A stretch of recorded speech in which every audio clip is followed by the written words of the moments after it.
It's a lovely idea having your own business and owning your time and doing things the way you want to do, but it's tough. For the first 7 years, I didn't even take a wage. Within a year of being on Leeson Street, I was back in business. Back in business. Okay. It has just gone from strength to strength since then. The future of skincare and what we can do to slow aging is just mind-blowing. I want to talk to you as well about your breast cancer diagnosis. They found what they call DCIS. Those cells would have turned into cancer. The decision to have them removed was the best decision I ever made. And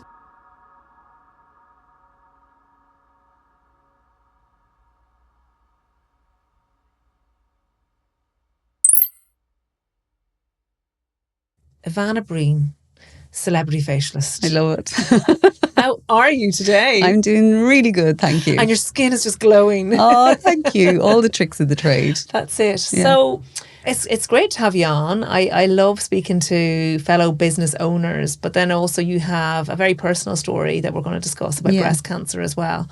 So maybe just tell me how you got into the space of, being the facialist, all the celebrities in Ireland, and how that business is going, and then we'll discuss all the other personal stuff. I've been in business for 18 years, been in the aesthetics industry for over 30 years at this point. And in terms of how the business is going, it is going really well. It's a hard slog, as you know, in any business. You have to be constantly coming up with new innovations, and one of the things that I love about my industry is that there are always new innovations, and that there is and actually I was only looking at some stuff the other day and I got so excited because the future of skincare and what we can do to slow aging is just mind-blowing. Like what's coming, and we're just not going to age the way our parents aged. Yeah. We're going to look so much better for so much longer, and I'm really excited about that. And I think that's one of the reasons why I'm successful in my field, is because I have that passion for learning and bringing in new treatments and new innovations, all that kind of stuff. Yeah, it's so funny because I remember, years ago my mum would go for a facial, very occasionally, it'd be a big treat for her, because mum's always looked after her skin. But now there's so many options for people, from all the stuff like PRP to the, dermabrasion to the IPL, everything. Like there is so much out there for us. Yeah. And how did you get into it? In the first instance, you went to beauty school? I went to beauty school. When I finished school, I was only 16 when I did my leaving, so I was very young. Oh my goodness. Yeah, and I went off to Paris for a while. I did some au pairing because I just didn't know what I wanted to do. But I always had a keen interest in beauty, and I love science as well. But because I was so young, I didn't do so well on my leaving, so I didn't get the points that I needed to go to college, and I didn't know what courses I wanted to do anyway. So I decided to go to beauty college, and I absolutely loved it. I thrived, and I would come home from college and tell everybody what I learned that day. And that's where it all started. And I worked in a few different places then afterwards.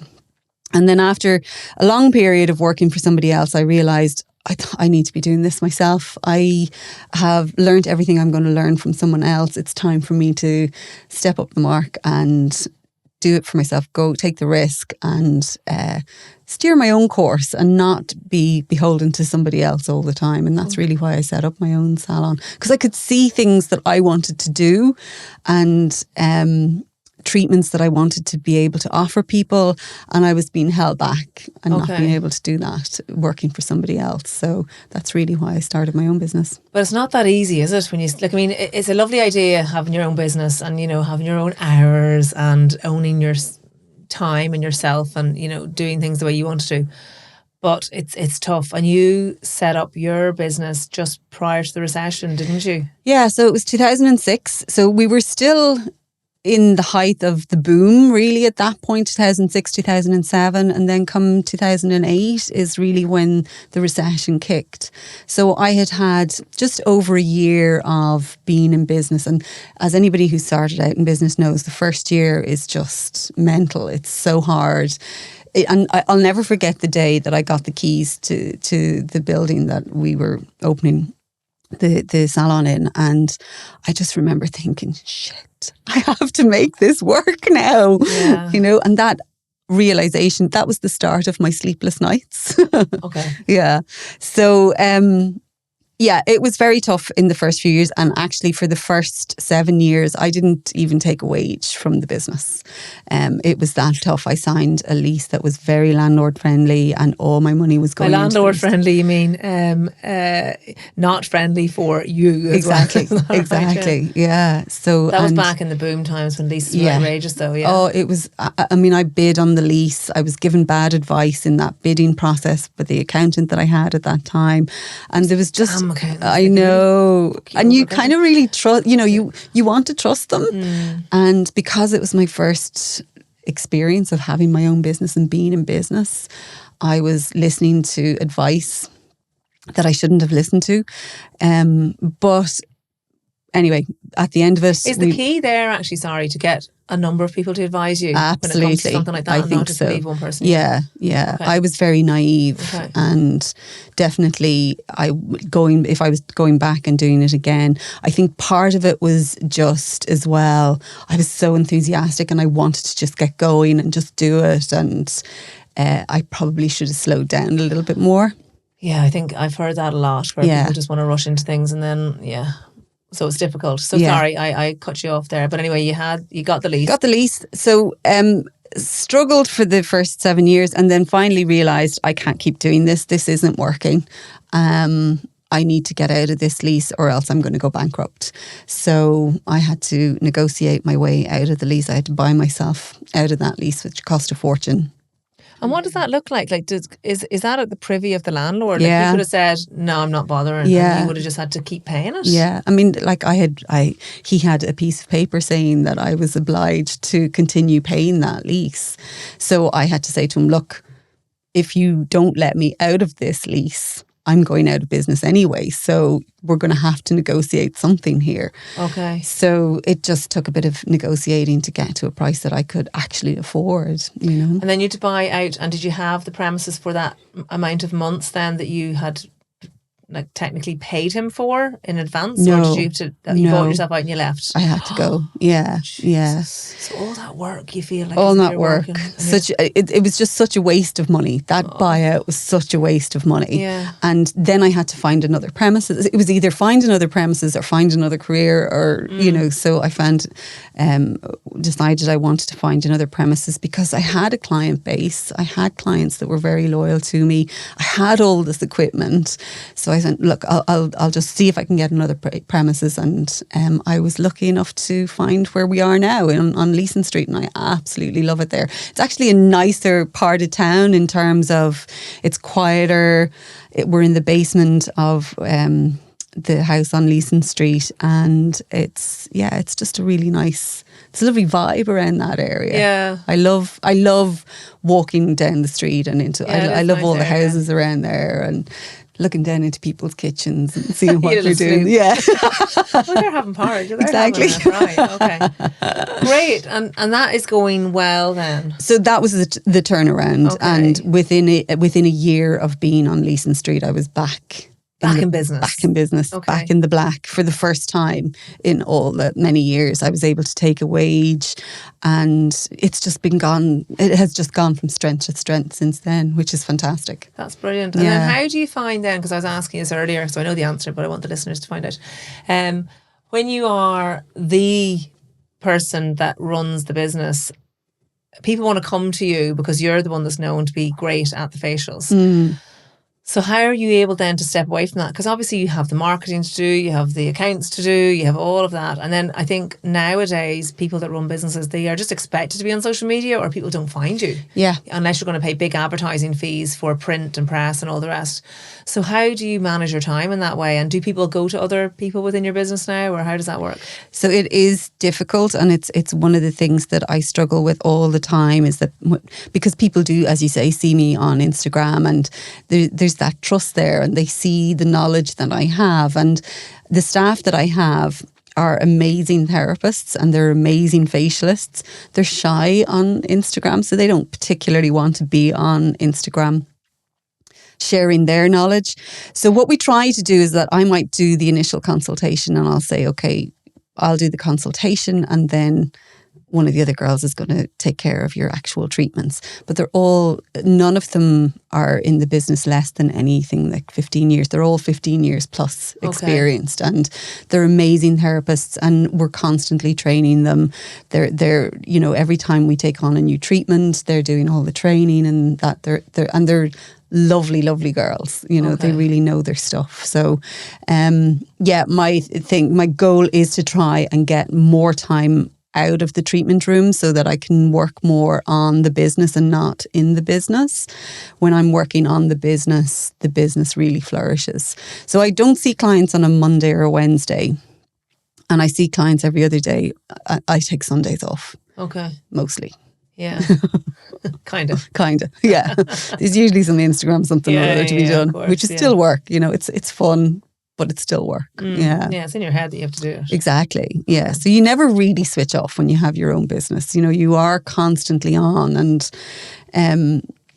it's one of those things that if you do want to go into business, you have to be passionate about it. You have to enjoy it, because if you don't enjoy it, you're just going to be miserable.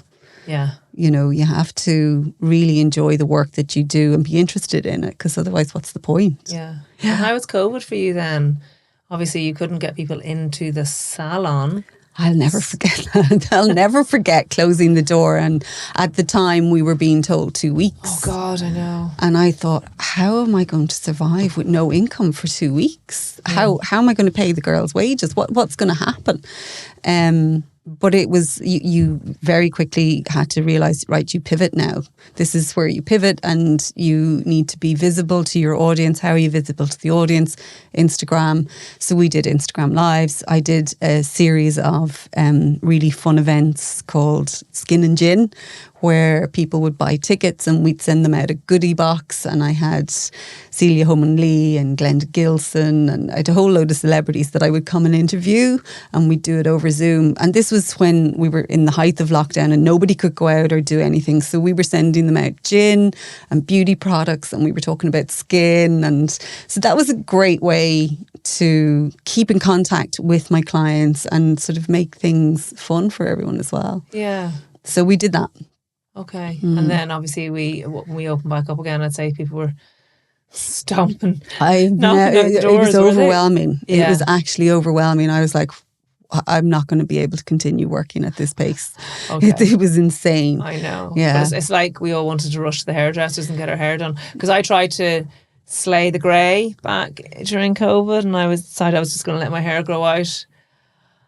But it didn't last long. Okay. I lasted about 18 months. I'd say it really suited you though, no? Well, I mean, yeah, but it was like most of my hair wasn't grey, so it was just around the front, and then growing out, it was going yellow, and it was all. Anyway, my hairdresser didn't like us. She's like, "We have to get you back in this chair." So that was the end of my slaying the grey. Maybe in a few years' time when I have more of it and it's easier to do. But I want to talk to you as well about your breast cancer diagnosis, because you put that out online and you got an influx of messages from women saying, "Thank you so much for talking about this. I was so scared." Yeah. So can you talk us through that, please? Because I think it's lovely to have a person that's gone through it speak about it. So how the journey all started was, so I'm 51 now, and I must say, you look smashing. I'm not going to say 51. You just look smashing. Thank you. I have always been very proactive with my health. I work out, I eat well, I take care of my skin, I look after my diet. And I decided, because I was 50 at the time, and I had never, I was quite lucky when it came to the menopause. I really didn't suffer that badly. My doctor says it's because I work out so much and because I lift weights and do all of that. She said that's really helped me. But the hot flushes I got were more funny than anything else. They kind of made me laugh. Okay. Because one minute I'd be freezing cold and the next minute I'm taking off my jumper, and my husband was looking at me going, "What the hell is wrong with you?" But it was amusing. It was never uncomfortable. Okay. And I was very lucky like that. And I didn't really have any of the other, a few little minor symptoms, but nothing that really bothered me. But I was very conscious of HRT and how, you know, our estrogen levels are dropping, and later in life how HRT can help us in things like Alzheimer's and dementia and all those kind of things. And there is that in my medical history, in my family medical history. So I went, and I said I'd go to the doctor. So I went and I had my blood tests done, and then 4 weeks later I went into the doctor. And when I got into the doctor, in the interim between the blood tests and the 4 week period where I then saw the doctor, another one of my family members was diagnosed with breast cancer.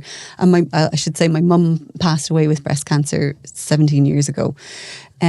So it was very much in our genetics. Okay. And even though I was going in to talk to my doctor about hormones and menopause, all of a sudden the thing of having a mammogram and making sure that that part of me was safe and healthy became more prominent. So she booked me in for a mammogram, and I had the first one done. And I think that was my second mammogram. I had one done maybe 5 years ago. And was that off your own batch? That was off my own batch, yeah. Yeah, and I think it's so interesting because the age that women are called for the National Mammogram Programme is 50. Yeah. But actually there was a study done recently in America, and they've come out with women from the age of 40 should be being screened now. Yeah, I would agree with that. So I think that, and obviously because you got a diagnosis in your 40s, I'm sure you would agree with that. So I would envisage that will be happening, but obviously that takes time to get that policy in place. And that would, I would nearly encourage, women in their 40s to just take it upon themselves and just do it. I would absolutely do the same, and you'd be surprised what your health insurer will cover you for as well, just to put that out there too. Yeah. So went for the mammogram, and they found what they called abnormal cells. No, they first called them calcifications. So, you know, even though my mum had breast cancer, I wasn't really overly familiar with all the different terminology that was surrounding it. So I looked up calcifications, and it said it was all very normal for a woman of my age. But then I got a phone call saying that they wanted me to come back in and they wanted to do a biopsy. So I had the biopsy done, and they said they found at that point abnormal cells. So then I had to come in for a second biopsy. And after the second biopsy, when I then went to meet with my surgeon, he said, no, we've decided we're going to take them out. They're abnormal, they're not cancerous, but we're going to take them out. So I had an operation in January just gone. They took out the cells, and what they do then is they biopsy them again. So they slice it up into like 14, 15 different slices, and they found what they call DCIS, which is ductal carcinoma in situ, which is like a pre-cancer. Yeah. So when you get those, they know then that those cells would have turned into cancer if they had been left. So the decision to have them removed was the best decision I ever made. Okay. And for the doctors to pick that up, because it's a team. My oncologist was telling me that they meet together in the matter as a team every week, and they go through all the different cases. And she said with my case was they could easily have said, no, she's fine, it's only calcifications, whatever. But one of the radiologists went, no, we need to get that out. I'm not 100% on that. So I'm forever grateful to that person. Isn't it amazing how it takes all those brains as well? Together, I think people think it's just one person, but it's so many and so many disciplines. And that's why doctors are so specialised in their field, and they just do the thing all the time. Yeah. And it's like the person that did my ultrasound, like she literally does ultrasounds all day long. Yeah. So I was like, how can you tell what's what? That was the baby ultrasound to me. So it is quite amazing how these people are trained and how long it takes them to get to where they are. It's quite remarkable. Yeah. So they took the cells out. Did that involve, obviously it involved surgery. Yeah. And was your breast damaged as a result? Do you have a scar? So I have a scar. Yeah, I have quite a scar. And where was it? Was it the upper just part of your boob? On the side there, just on the side. So it's like the scar is 2-3 inches. Okay. So it's quite, and obviously they had to take quite a bit of tissue out, because now when I stretch I can really feel it. It's tight. It's really tight. You can feel the scar tissue. It's not, I mean, it's uncomfortable. I'd rather have that than have, you know, it's something. But yeah, getting used to the scar is a thing as well, because it has changed the shape of how I look when I look at myself in the mirror. But that's something that I hadn't taken into the consideration when I was getting it done. I was like, yeah, it's fine, just whip it out. Yeah. So that was something. But were you scared during this time, or did you just kind of go through it like a robot? I think I was a bit robotic. Okay. Yeah. And I think as well, in a way, my other family member that had it had a lumpectomy and had cancer and had gone through radiation. And because she had gone through it and had come out the other side doing it so well and went through radiation and she was fine, it was almost like the shock of her cancer took away from my diagnosis, because once we saw that she was doing okay, mine was a lesser form. Yeah. And so I wasn't as worried. And I think that kind of helped me in a funny way. When we decided, once they had realised that I had DCIS, I then sat down with the oncologist and she said, look, you can have radiation, but you don't have to. But let's go through the criteria. And there was a quiz almost on the computer that they do, and they take into consideration the size of it, your medical history, all these different factors come into it. There was about 5 or 6 different factors, and I had 3 of those where they said, yes, you should have radiation. But she said, even if I had only one, and the one was the fact that it was genetic. It was, well, it's not genetic, but my other family members who'd had breast cancer, it was in the family. So it wasn't the BRCA gene that you had? No. Okay. Did they screen you for that? No, but they did with my other family members. Okay. Yeah. She said it's for that reason she recommended doing the radiation. So I went through and had radiation therapy then. So I didn't have to have it done, but I chose to have it done. So that reduces my risk of having a reoccurrence by, I think it was something like 10 or 12% or something like that. Okay. Yeah. And how did you find the radiation? The staff in the Mater are incredible. They are just so caring, so considerate. They take such good care of you. You really feel cared for when you go in there. Okay. And it was, the worst part of that was just trying to find parking outside the Mater Hospital, Yeah.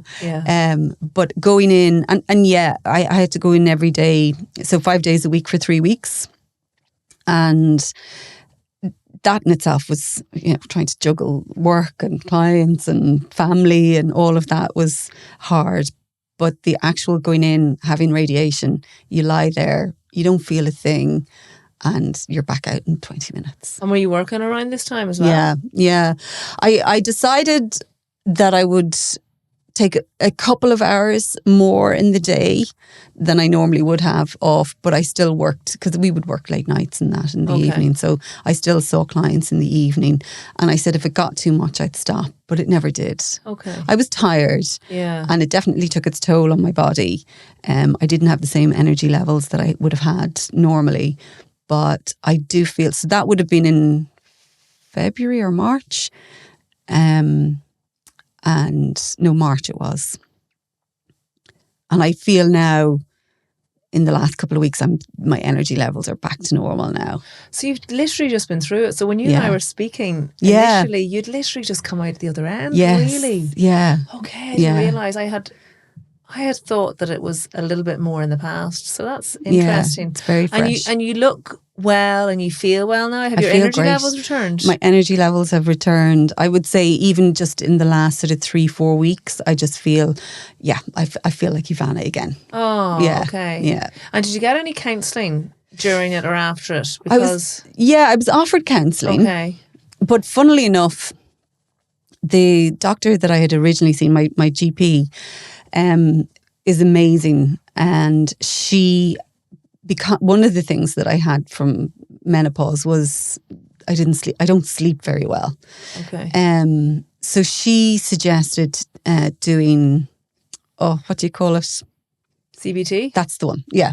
So she suggested doing CBT. So I started doing CBT just before I started having the radiation, and then with the radiation appointments and that and everything else that's going on, I've kind of put it to the side. So I need to get back into that now. And how were you doing the CBT? Was it an online? Online. Okay. Yeah. And was that paid online or just? Okay, yeah. So but it was like €50.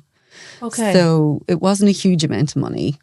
And it's with a particular therapist or just? Yeah. Okay. Yeah. That's interesting because, CBT is first-line therapy for a number of issues such as, say, OCD and also some menopausal symptoms too. And you can take it you can use it alongside the medication. Yeah. But finding a CBT therapist in person in Ireland is quite difficult. But Really? the online people are quite accessible to people. I found the online fantastic because it meant I didn't have to drive somewhere and be somewhere. I'd be the same thinking. And the therapist that I had was super.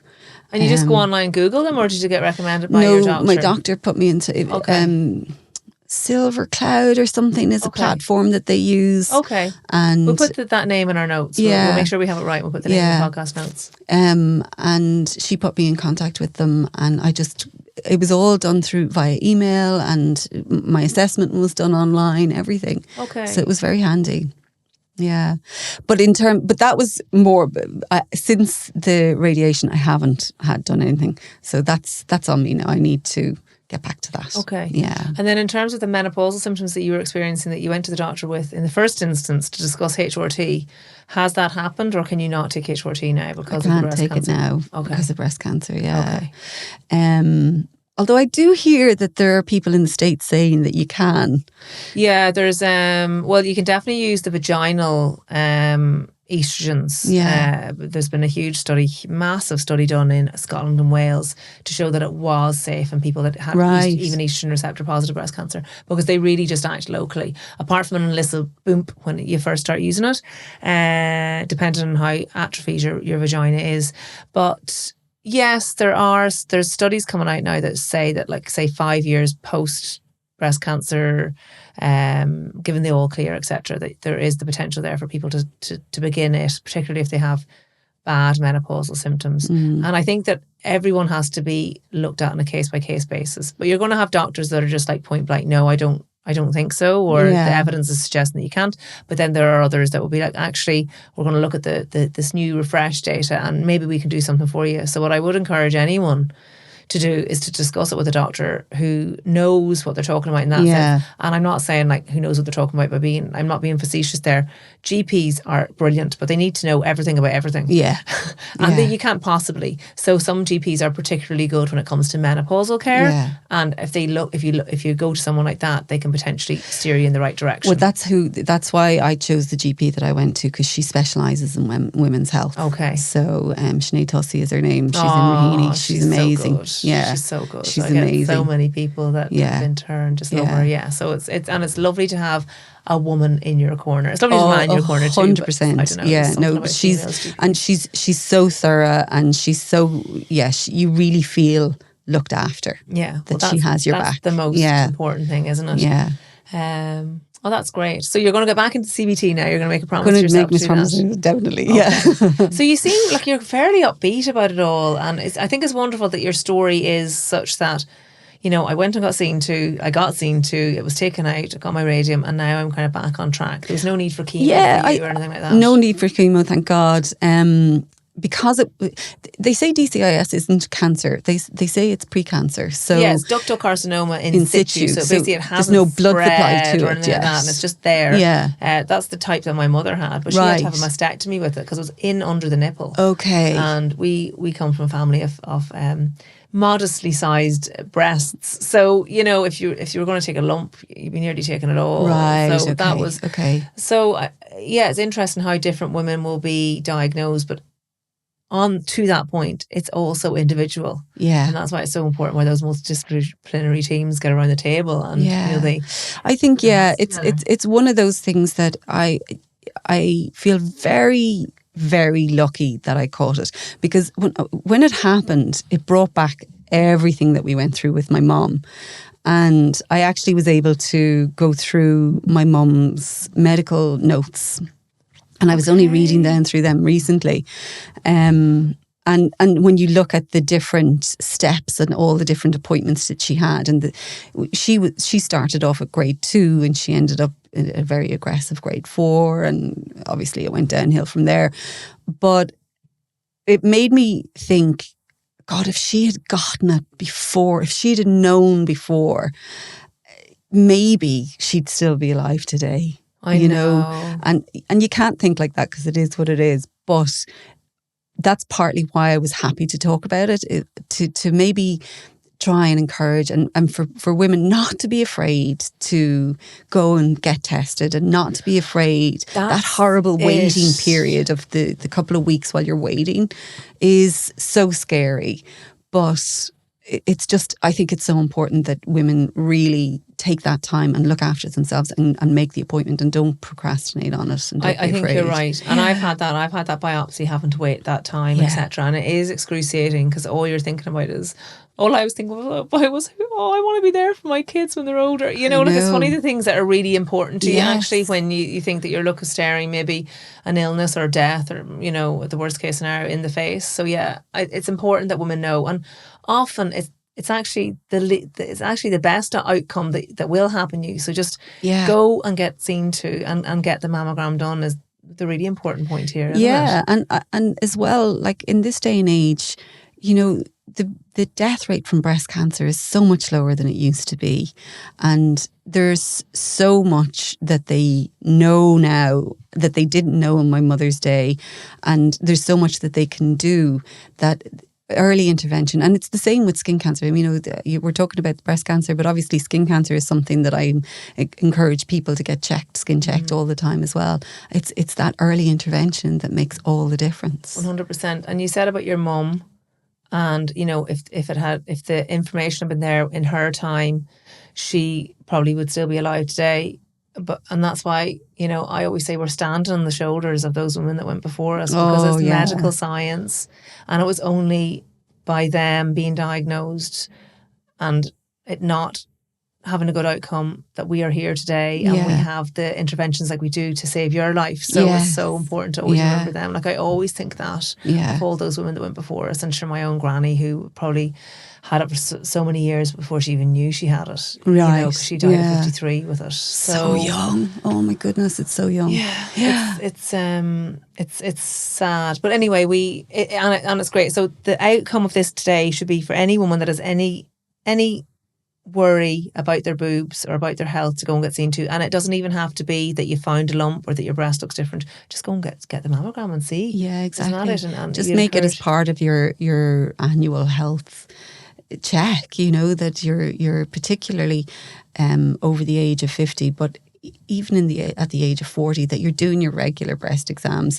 And like, I didn't have any lumps. So to me, and even the very first time that I went in to the surgeon and he examined my breasts, he found no lumps, you know. So it's having to do the ultrasounds and the mammograms and all they're those. What really tell. But also, if you are doing breast checks, ladies, it isn't just feeling around for lumps, and there's loads of videos on YouTube to show you how to do it properly, but it's also the look and the feel of your boobs. So you need to get stripped off in front of a mirror.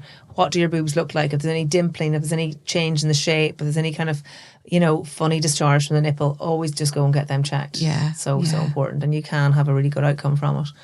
So you were talking about CBT there, and it did make me think of you have 2 young girls as well, don't you? Yes. And one of your daughters went through a little bit of a rough time during her teenage years in terms of her mental health, didn't she? Did. And she's happy enough for you to discuss this today. She is. So it helps other people. Exactly. So do you want to talk a little bit about that? Or Yeah, so she is now 21 and she's doing great now, thankfully. So it's a good story in the end. But when she was it first sort of happened when she was in transition year. And she had a project to do, or there was work that she had to have handed in, and she didn't have it handed in. And myself and my husband were sort of saying, well, you know, you need to get to this work and whatever. And after a couple of weeks, her guidance counsellor contacted me and said, Ivana, she's really struggling. And I went, what do you mean she's, because she's an incredibly bright kid. I said, what do you mean she's struggling? And she said, well, mentally she's really struggling. Okay. So luckily I have a family friend who is a psychologist, and I was straight on to my dad. And I said, Dad, what am I going to do? Do you do that too with your dad? Yeah. That's so funny. I do that with my parents all the time, Yeah. particularly when the kids were younger. We'd one crazy, I was going to use bad language earlier. We had one crazy little boy. And I was on the phone to my dad and my mum all the time going, how do I deal with this fella? Yeah, You know, and Dad was like, oh, no, Laura, this is what you do. If he's refusing to go to the GA, it doesn't matter. He's 6. You just send him. And he'll learn to love it. So that's gas. So you ask your dad for opinion. It's great, isn't it? Having him there as a sounding board. Absolutely brilliant. I'm like, they raised me. I'm kind of okay. So they must have done an okay job. I'm going to get their advice. So I got in contact with this family friend anyway, and she said she would talk to my daughter. And she did, and she came back and she said, yeah, there's a problem here. You need to get counselling, and fast. Okay. So we contacted a counsellor, and we went through a few actually, because she didn't, finding a counsellor, you don't just find a counsellor and then it all works out and you go through 6 sessions and it's all hunky-dory and you're better then. She didn't get on with the first 2 or 3. And that is such an important thing for you to say, because I know so many people that would say that as well. Yeah. So don't be put off if you just don't click with them in the first instance. Yeah. So, and this was all new to my husband and I. Like, we come from that era of you get on with it. You just do as you're told and you get on with it. And if you're anxious, then, you just, doesn't matter. You just do what you're supposed to do. And so we were like, what the hell is this counselling lark? And we really were out of our depth with it. But eventually we found someone that she could work with, and they were amazing. And they really took us out of a dark time. But it was over a period of years. So like that, when we went into lockdown, stuff happened in that period that were some of the darkest days of our lives. Really? Yeah. And it was really, really tough. Do you want to talk about them or no? I won't, because she won't let me. Yeah, that's okay. But it was very dark. Oh, poor little thing. And so that was around 2020, that kind of time. So when 2020. So she was what age then? She would have been about 16, 17. 16, okay. Yeah. Okay. And then so we were in lockdown. We had to move out of our house because we had decided to extend, to renovate. And the builders came 2 days before we were all locked down. Okay. So we had moved out of our house. We were living in another house, a rented accommodation, for the first period of lockdown.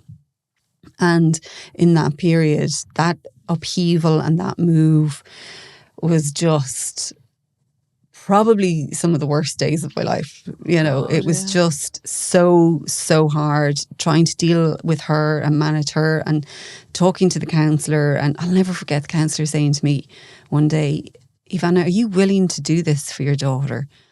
And I was like, I'd flip and do anything for her. Yeah. Of course. What do you want me to do? Because I hadn't a clue. I was asking, what am I supposed to say to this? How am I supposed to react to this? Mm-hmm. And her depression and anxiety was at an all-time low at that point. Okay. And it was something that I didn't understand, because I thankfully have never suffered with depression. And it was a whole new learning. Okay. I had to learn stuff that I knew nothing about. And my husband as well. And we had to try and navigate that as a family. Was it triggered by anything, or was it just, do you think that it was something that was in her? So it turned out she was diagnosed with ADHD.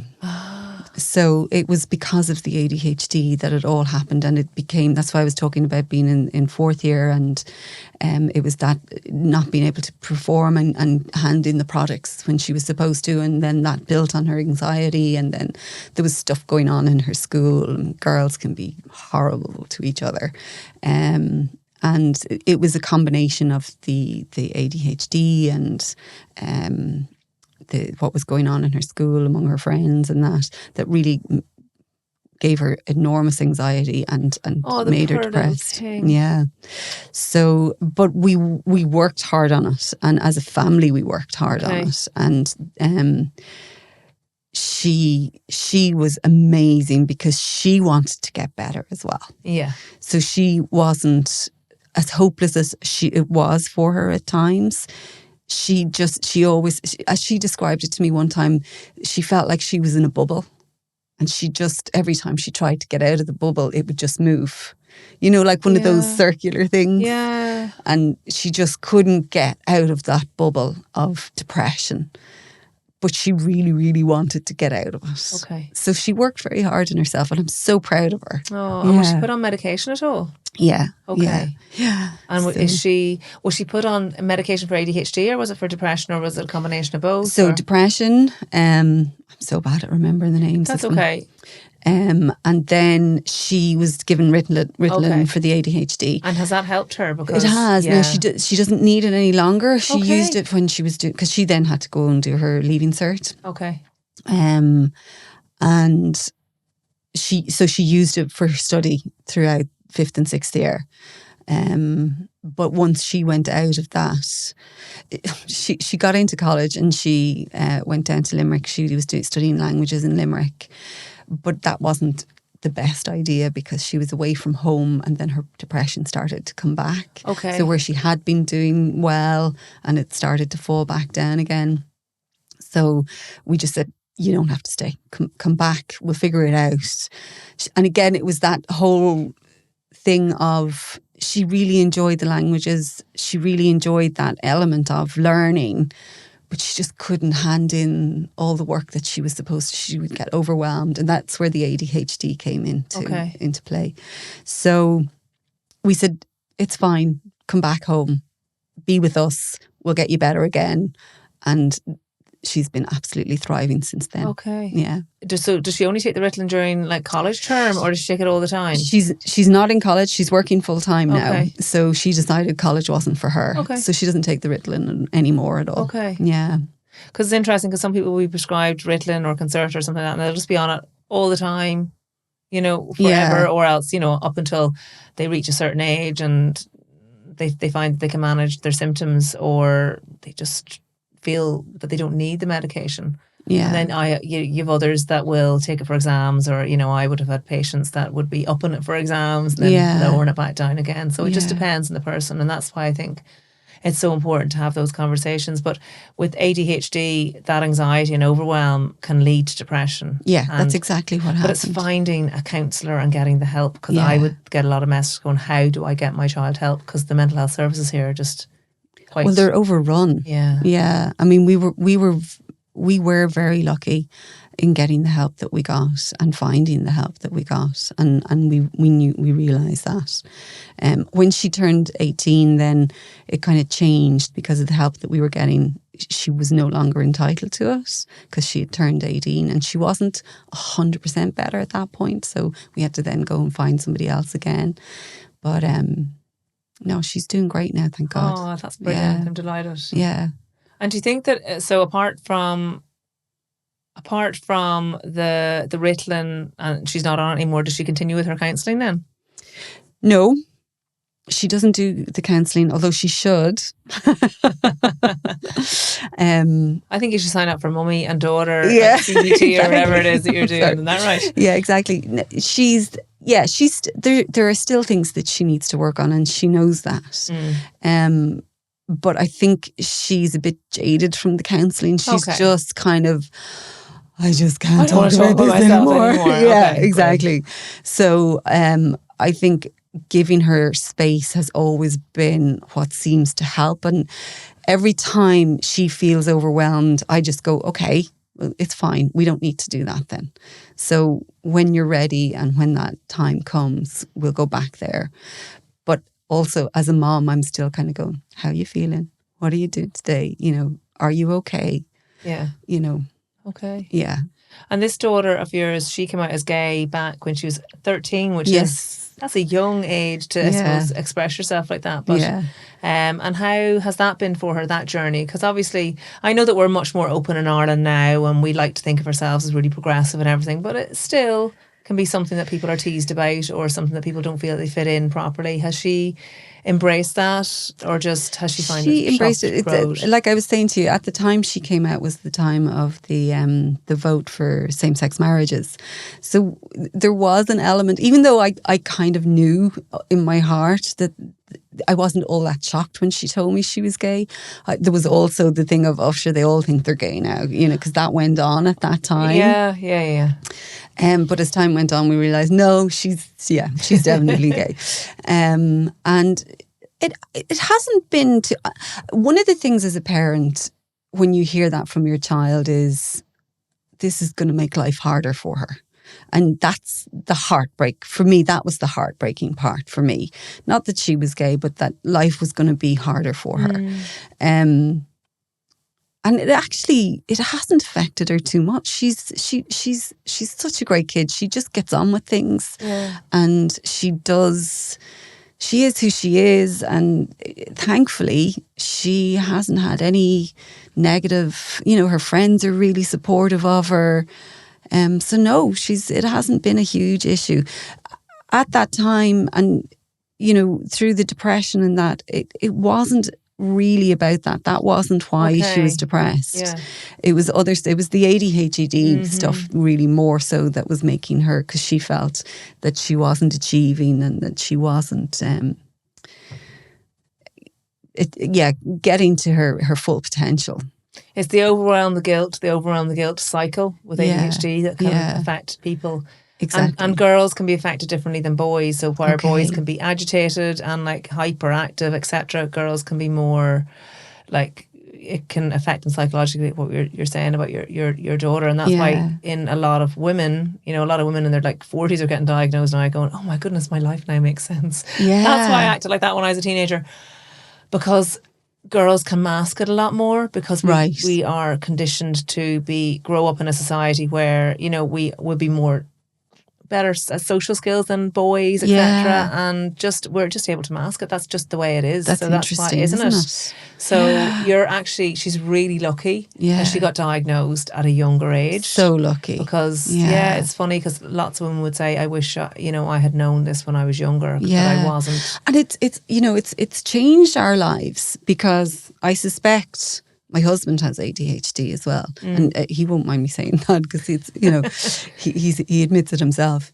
But it has changed things within our family dynamic, because now I'm like, okay, she can't do that, and there's a reason. She's not just being a brat. Yeah. There's a reason why she can't do it, and like with my husband, there's a reason he doesn't see all of the dirt.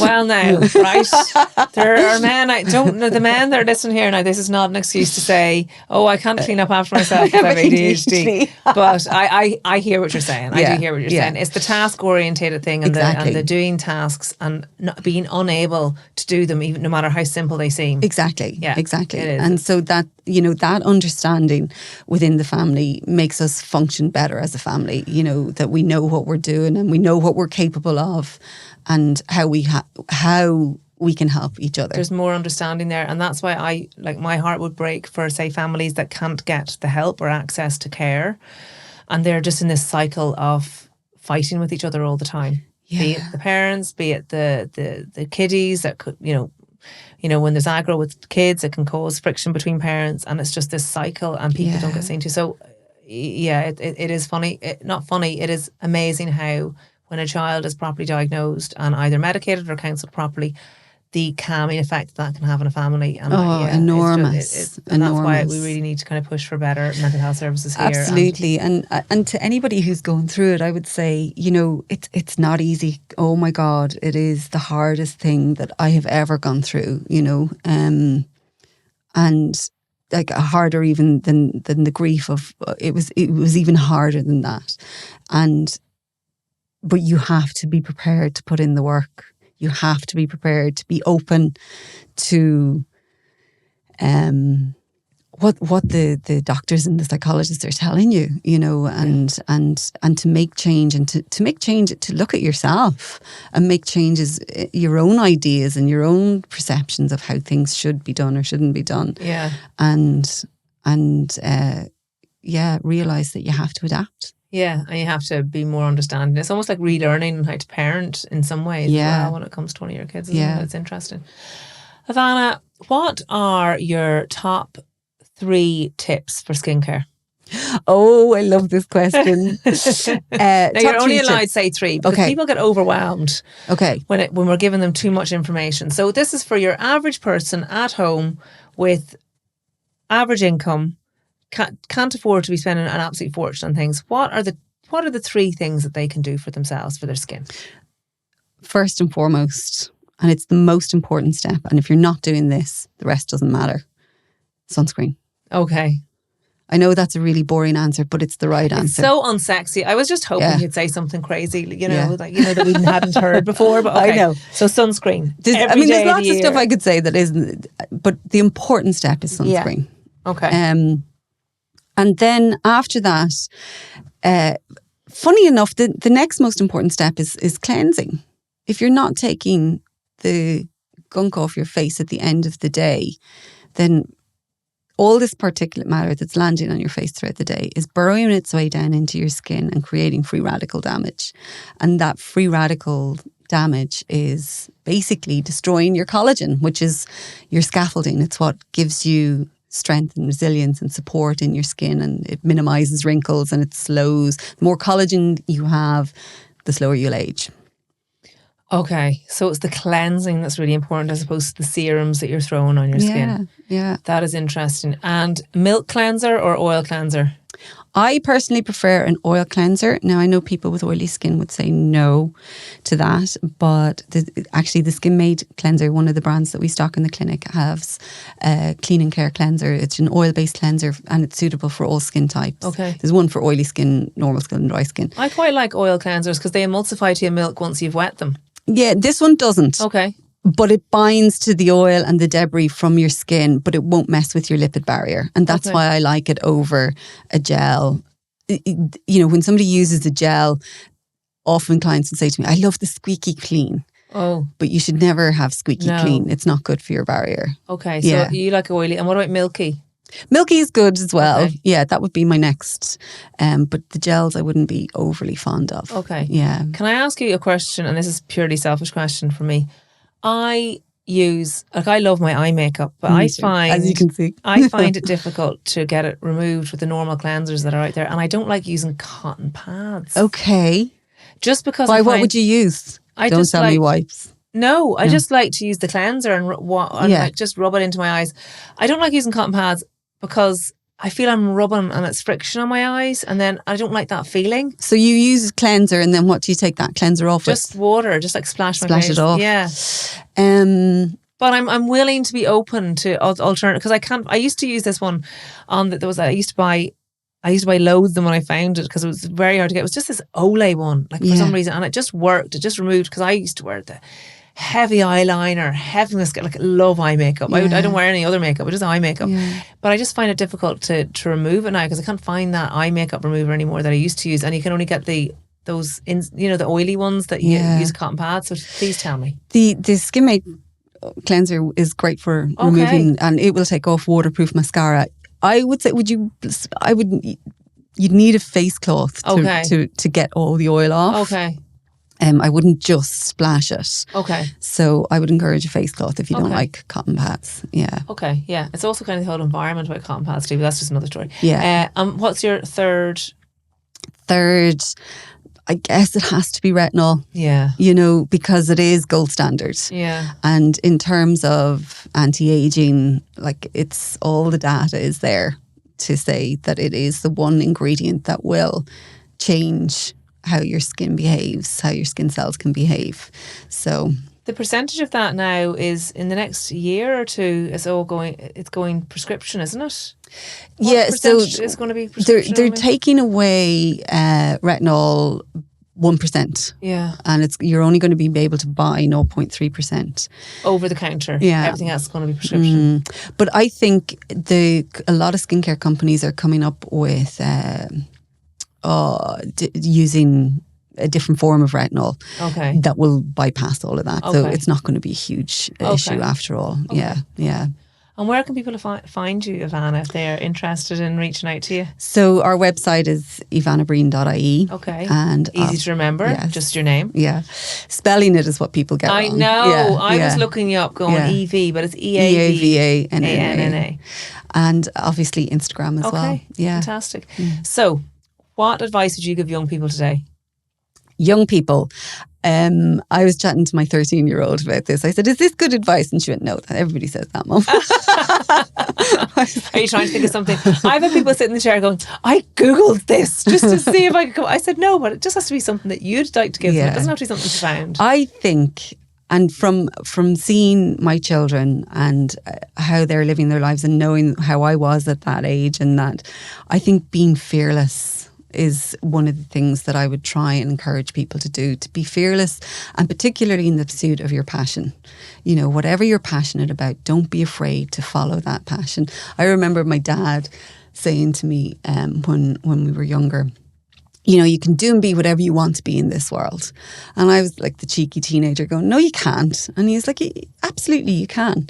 And I said, well, Dad, I can't sing, so I can't be a singer. Yeah. And he was like, so you get singing lessons. Yeah. And maybe you aren't going to be an absolutely mega famous pop star, but you could be in a choir and you could be as happy as a pig. Yeah. You know. And that is something that I try to instill in my kids. If you want to do something, you find a way and you'll do it. And don't be afraid to go for it. And I think in this day and age, people are afraid of what other people think with social media, and they're afraid to step out of the box and afraid to be individual. So I would encourage young people to be fearless and be individual. I like that. Yeah. What's the meaning of life?